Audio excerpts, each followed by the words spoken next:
Hello friends, welcome to GST Solution. My name is Vishek Desai.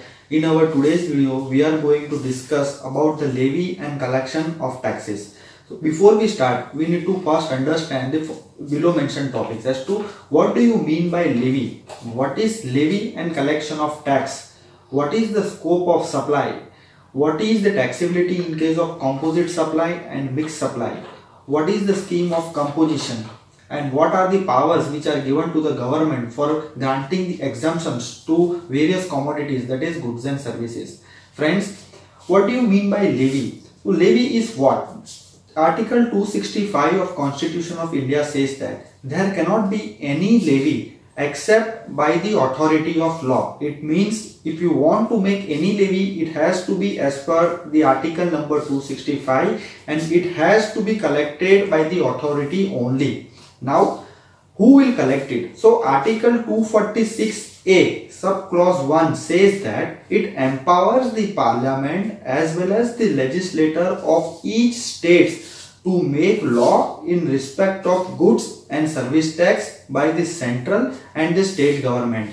And then only the central and state government, after making the act, can collect the taxes, that is goods and service tax, on the commodities, that is supply of goods or services. Now before we start understanding these all chapters, we need to first understand what do you mean by tax. Friends, tax means which is a compulsory contributions to the support of the government levied on any person, any property, any income, any commodities, any transactions and etc. So what all taxes you are paying to the government in its support, it is known as a tax. Now after understanding all things, we will start understanding the chapter of levy and collection. So today we will understand what is the scope of supply, what is levy and collection. These all are covered under the Central Goods and Service Tax Act 2013 in section number 7 to section number 11. Let us start with section number 7. So section number 7 says what is the supply, what is the scope of supply. Friends, supply means any supply of taxable goods or services by one person to another against consideration. Please note it must be against consideration. Then only it will be treated as a supply. Now what all things include supply? So supply includes sale, transfer, barter, exchange, lease, rental, license and everything which is agreed by a person to be supplied against consideration to the recipient of the supply, to the customer, to his customer, then it is known as supply. Supply also includes any import of services which you are importing. It means the person in a taxable territory is importing from the non-taxable territory, and hence it also includes in the form of supply. Point number 3 says it also includes the services which are given in schedule number 1 of Central Goods and Service Tax Act, which means all the activities to be considered as supply even if it is made without consideration. So it is the heading of schedule number 1.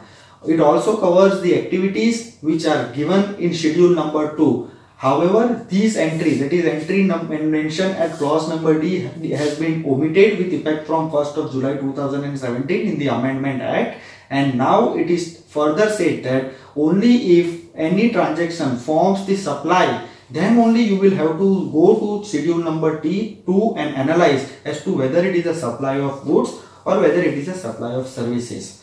However, schedule number 3 is also given, but it is specifically excluded from the definition of supply because it is stated that there are certain transactions which are neither considered as a supply of goods nor they are be considered as a supply of services. So it is excluded from the supply definition. That is, schedule number 3 is not included in definitions of supply.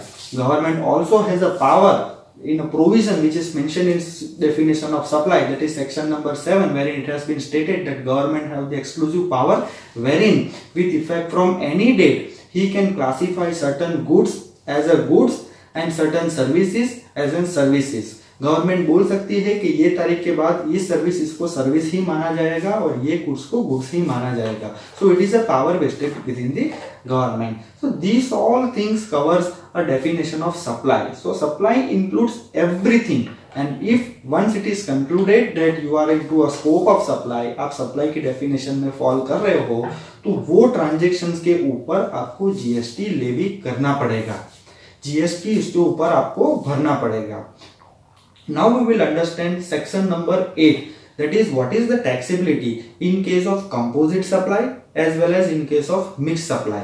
Now friends, what do you mean by the composite supply? So composite supply means a supply made by a taxable person to a recipient consisting of two or more supplies and which are naturally bundled. वो दोनों को आप अलग नहीं कर सकते हैं, which are naturally bundled with each other and supplied in conjunction with each other in ordinary course of business, one of which it is a principal supply. For example, when you are supplying any goods to your customer, it includes packing also, transportation also, freight also, and all other charges. But in this, your principal supply is to supply that goods. It means one of which is a principal supply. आपका supply करने का intention goods है. You are not supplying transportation. You are not giving the services of freight. You are giving a principal supply of goods, and hence these type of consideration, that is these type of transactions will be considered as an composite supplies. Again, now what do you mean by mixed supply? So mixed supply is very similar to a composite supply. There is a very thin line of differentiation. Mixed supply also means a combinations of goods or services which are not naturally bundled, but in these services there are two or more individual goods, there are two or more individual services. Say for example, when you go to a provision store and ask for a Cadbury celebration, they provide you a 5-star, they provide you a Cadbury Munch, they provide you Cadbury Dairy Milk, but you will be charged at the rate of tax of that supply which is attracting a highest rate of tax. This is the definitions of mixed supply, and there is very thin line which I said between composite supply and mixed supply. So in composite supply you will be charged at the rate of tax which is your principal supply, while in mixed supply you will be chargeable for the tax on the goods which is attracting the highest rate of tax. This is section number 8. Now we will go to section number 9, that is levy and collection. What do you mean by levy? That is, we already understand that levy is something which is as per Article 265 of the Constitution of India. Now section number 9 says that there shall be a levy, a tax on the intrastate supply of all the goods and services at the rate of GST specified against that HSN code in the tariff, except supply of alcoholic liquor for human consumption, because that is outside the scope of GST. But on which value, that we will have to see. That is section number 15 of CGST Act, that is valuation of goods and supply. So now section number 9 says there shall be levied a tax on all intrastate supply. Friends, hence we are discussing the Central Goods and Service Tax Act. We are talking only about the intrastate supplies, but it also covers the interstate supplies. Similar provisions are given in the IGST Act. Now, all goods and services except alcoholic liquor, it means on all goods you will have to pay GST. At which rate? Which is specified against that particular HSN code in the tariff. However, it excludes certain activities, certain transactions, certain goods. Which are those? For example, petrol, natural gas, aviation fuel, in which government says that we intend to levy tax, we intend to levy GST, but the date will be notified by us in near future. We will notify the date. As of now, these items are out of the scope of GST. Further, section number 9, subsection 3 state that there shall be levied a tax on the reverse charge mechanism on which the recipient of the supplier needs to pay tax. Reverse charge mechanism is a mechanism wherein the provider of the services is not entitled and not liable to pay tax, wherein the recipient needs to pay tax. And hence on reverse charge mechanism also there will be a GST, there will be a levy of GST which is governed by subsection 3 of section 9. Section number 4, that is section 9 subsection 4 says that there should be levied a tax on all unregistered dealers, procurement from all unregistered dealer which was effective. These provision was effective from July 2017 to 13th of October 2017. However, after that, government with a notification has concluded that they don't intend to levy tax on it till the time they further notify the date. As of now, this provision is not applicable, and hence this we will not discuss in detail.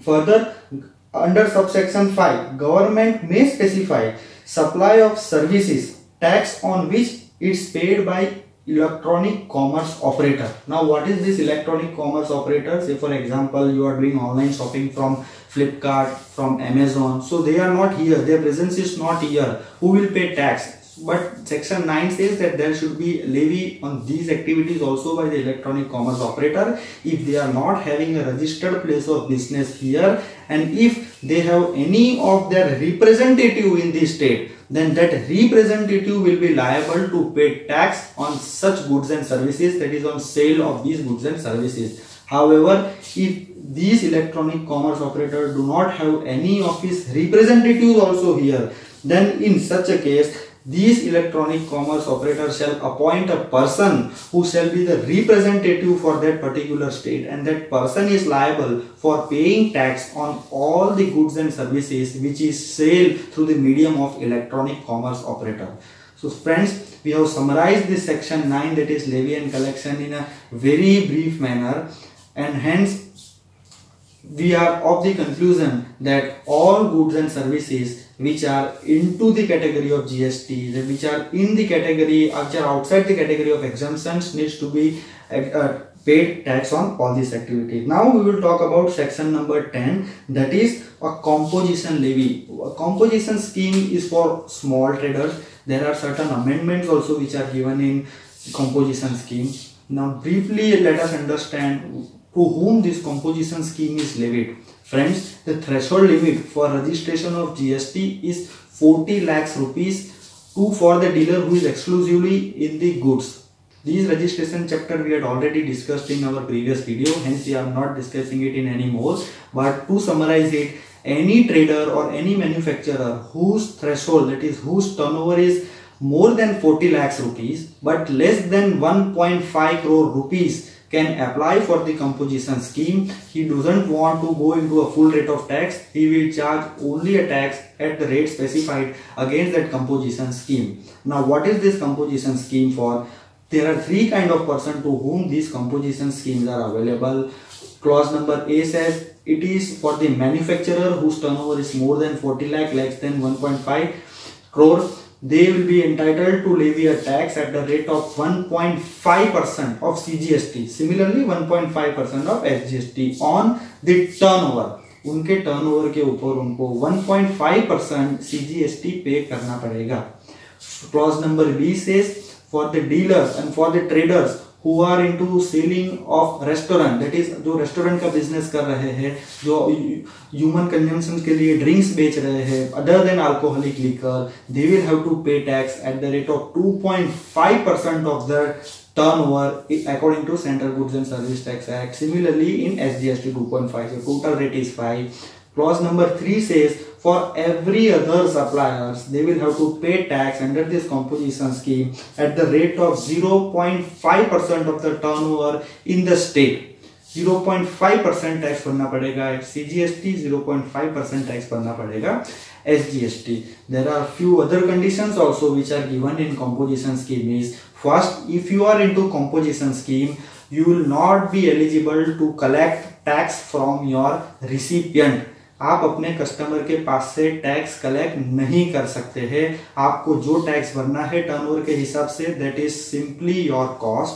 Second condition is in all your procurement. अगर आपने composition scheme में opt किया है और आप input services या input goods या raw material किसी के पास बेची लेते हैं, आपको उसका इनपुट टैक्स क्रेडिट नहीं मिलेगा. You will not be entitled to claim any input tax credit. These two conditions needs to be fulfilled. Another conditions which is given for composition scheme is if you are into composition scheme and if you are paying tax at the rate of 0.5% or 1.5% or 3%, and you have opted to be in a composition scheme, then for this particular year you are into composition scheme, and in next year you have to voluntarily opt whether you want to go into a composition scheme or a voluntarily scheme, that is a full rate of tax. Further, if your registered business is having a place of business in Baroda, say for example in Gujarat, and you are having same PAN number and having a registered office, and that is your workplace at Karnataka also, so your turnover will be treated on your PAN level basis. And if you have selected as a composition scheme in Baroda, that is in Gujarat, mandatorily you will have to select a composition scheme for Karnataka also. You cannot go for two different scheme. आप गुजरात के लिए composition scheme में, महाराष्ट्र के लिए composition scheme आप नहीं करेंगे, ऐसा नहीं चलेगा। आपको दोनों जगह पे एक ही स्कीम फॉलो करना पड़ेगा, since you have a PAN allotted as per the Income Tax Act. Another conditions which is given to this composition scheme is, now they have extended this facility for service providers also. Earlier what was happening is, in composition scheme is it is eligible only for, and it is applicable only for the persons who are dealing in goods, but now they have extended it to the suppliers also, to the persons or who are the manufacturers or the traders who are exclusively in the goods. They had given a benefit कि आप आपकी service भी आप कर सकते हो, but they had given a prescribed limit, that is 10% of the turnover of the preceding financial year or ₹5 lakhs, whichever is higher. आप goods में कर रहे हो, फिर भी हम आपको सर्विस इसका एक लिमिट देते हैं, आप उस लिमिट तक सर्विस भी सेल कर सकते हो, but service providers were totally excluded. However, with the Amendment Act, the service providers are also now into the bracket of composition scheme. They can also opt for this scheme and they can go for a composition scheme as well. Now there are certain assumptions which need to be there for composition scheme, and they are the person, that is the manufacturing of your item, the person who is manufacturing that item should not be outside the scope of GST. अगर आप petrol का करते हो तो आप composition scheme में नहीं जा सकते हो, because that product itself, that commodity itself is outside the scope of GST. Hence, composition scheme is not applicable. This is applicable for the person making only intrastate supplies. अगर आप interstate करते हो, then again you will fall into the category, that is section number 22 and 23 of CGST Act, wherein it is said that आपको उसके अंदर compulsory registration लेना है. You will be into the compulsory registration scheme. Interstate is into compulsory registration scheme, and hence आपको पहले ही दिन पे registration ले लेना पड़ेगा, आप कंपोजिशन स्कीम में नहीं जा पाओगे. Third, if person is engaged in making supply or goods through electronic commerce operator, so वो भी कंपलसरी स्कीम में है, उनको भी कंपलसरी रजिस्ट्रेशन लेना है. Hence this composition scheme is not applicable to those also. It is not applicable to the casual taxable person as well as the non resident taxable person. Why? Again they are into the compulsory registration scheme according to CGST Act. Another thing is, and another persons are the type of persons which central government, if necessary, feel so by notification in the official gazette specified. Government को लगेगा कि इनको भी composition scheme नहीं देना है, they will specify that class of person to whom this scheme will not be applicable. So this is the brief of the composition scheme. Now section number 11, that is power to grant exemption from tax. Department, government, सरकार को ऐसा लगेगा कि ये चीज में हमको tax नहीं लेना है, तो they have exclusively power, they can do the notification कि इस प्रोडक्ट में हम, इस गुड्स में हम आपके पास से टैक्स नहीं लेंगे, आइदर एब्सोल्युटली और conditional. That is that exemption which is given on goods और सर्विसेज में बी एब्सोल्यूट और condition. Now what is the difference between these absolute and conditional? Conditional exemption is such exemption जिसमें आपको exemptions मिलेगा, but government will put one condition also कि अगर आप 5% ITC claim करते हो तो आपको ये नहीं लगेगा, या आपको पूरा ITC जो आप क्लेम करते हो वो नहीं लेना है, तभी आपको exemption मिलेगा. Wherein in absolute exemption, department is saying, government is saying, without any condition this product is exempted from payment of tax. इसके ऊपर आपको पेमेंट नहीं करना है. So government is having power by the notification. They will pass a notification and inform to the general public that इस product के ऊपर tax नहीं लगाना है. again second provision also state that in a very special condition, in a very unexceptional conditions like this COVID-19 going around the world, wherein department will also analyze कि किस चीज की जरूरत ज्यादा है, the things, the goods of national importance, for example nowadays a mask, a sterilizer, government have given an exemption or maybe a lower rate of tax for these particular kind of products. So government is having a power for special conditions also, wherein by notification they will exempt certain conditions and certain goods from payment of tax. However, if government feels that इसके अंदर कुछ mistake हो गया है, in subsection 1 as well as in subsection 2 they have exclusive power कि वो via explanation और via new notification वो पावर जो भी उन लोग ने गलत इस्तेमाल किया है उसको रेक्टिफाई कर सकते हैं, जो उनसे गलती हो गया है वो उनको रेक्टिफाई कर सकते हैं by way of explanation, that is inserting explanation, और by the way of another notification, but this must be done within 1 year from the passing of notification. 1 साल के अंदर अंदर ही करना है। 1 साल के बाद डिपार्टमेंट के पास भी पावर नहीं है कि वो उसके अंदर कुछ भी चेंजेस कर पाएंगे। And fourth, that is the last thing wherein it is discussing about the conditional as well as the absolute exemption। जब भी डिपार्टमेंट ने आपको बोल दिया है कि आपको ये प्रोडक्ट्स में कंडीशनल या तो एक्सेप्शनल दैट इज अनकंडीशनल और एब्सोल्यूट आपको एग्जेम्पशन दिया है, the person who is dealing with such goods और services will not be able to collect the tax at the rate exceeding the rate which has been specified by the government for this kind of product. So this is all about the chapter of levy and collection. I hope this is a very informative and a very useful. Thank you very much for watching my video. Thanks.